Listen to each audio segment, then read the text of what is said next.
Okay, so this is something we made a video about a long time ago, and it's pretty funny. I think it's still on the channel, but it's happened again. This is a friend of mine's bike. Same situation. It happens over and over again. And if that video's hard to find, or if I can help this frustrating situation, that's why I'm going to shoot this video again.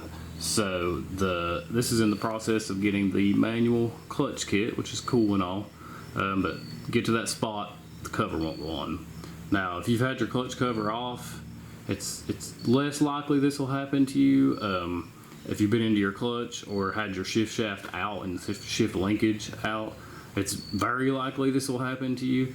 So the hub nut's still off here, so we'll move our clutch out of the way. And really, actually here, so to see this without taking any parts off, that's the problem right there.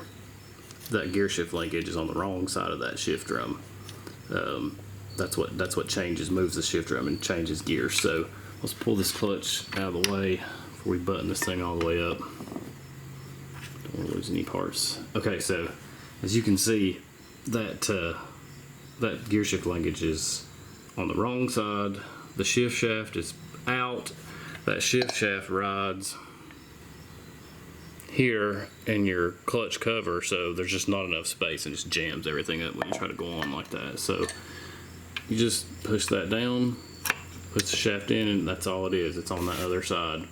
Once you do that, you put your clutch back on and your centrifugal clutch, you're good to go. So if you need tech support or a manual for anything else on your KLX110, we have that available here at the website. We can print you a manual. You can get online access to a manual.